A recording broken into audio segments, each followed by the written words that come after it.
पुढची बातमी आहे 2008च्या मालेगाव बॉम्बस्फोटासंदर्भात महत्त्वाची। मालेगावच्या भिक्कू चौकात 2008 मध्ये झालेल्या बॉम्बस्फोट खटल्याचा निकाल उद्या येण्याची शक्यता आहे। बॉम्बस्फोटात 6हून अधिक निष्पाप नागरिक मृत्युमुखी पडले होते तर 100हून अधिक नागरिक जखमी झाले होते। या बॉम्बस्फोटात फरहीन शेख या 10 वर्षांच्या चिमुरडीचाही बळी गेला होता। फरहीनचे वडील लियाकत शेख या खटल्यात कायदेशीरपणे लढतायत। त्यांच्याशी संवाद साधलाय आमचे प्रतिनिधी निलेश वाघ यांनी। 29 सप्टेंबर 2008 साली मालेगावच्या भिक्कू चौकात एक बॉम्ब ब्लास्ट झाला होता। त्यामध्ये पाहिलं तर 6च्या वर नागरिक होते ते या ठिकाणी मृत्युमुखी पडले होते आणि 100च्या वर नागरिक जे ते जखमी झाले होते। या घटनेत ज्यांची एक मुलगी जी होती 10 वर्षाची मुलगी चिमुरडी होती ती मृत्युमुखी पडली होती। फरहीन शेख तिचं नाव होतं। तिचे वडील माझ्यासोबत आहे लियाकत शेख। काका मला एक सांगा की काय एकंदरीत घटना होती आणि त्या घटनेत काय झालं? माझी मुलगी पाववडा आणायला गेली भिक्कू चौकात गेली। थोड़ी देर बाद मला झाले तो मी घर पाणी होती। मी बाहेर निघलं पण बघल्याचा इकडे तिकडे भागदौड आली। हा मी घर पण म्हणू एक म्हणा पडून म्हणजे एक मुलगी बी होती म्हणे। माझी बायको गेली नवा फरान हॉस्पिटलला गेली।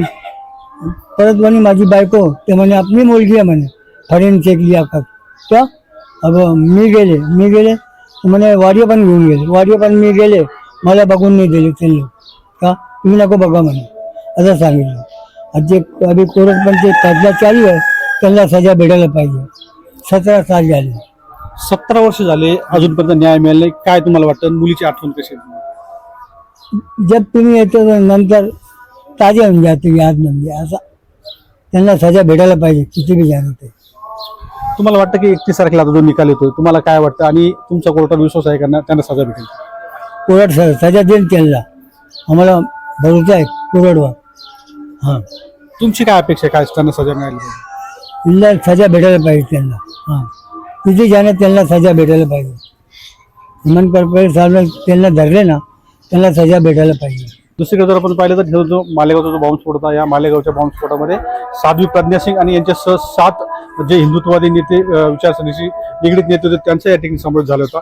17 वर्षानंतर या खटल्याचा निकाल लागतो त्यामुळे कुठेतरी न्यायालय त्यांना सजा देईल आणि आम्हाला न्याय मिळेल अशी जी काही अपेक्षा जी ती पीडित आणि त्या घटनेत काम करणारी जे समाजसेवी संघटना आहे ते या ठिकाणी करताना दिसतात।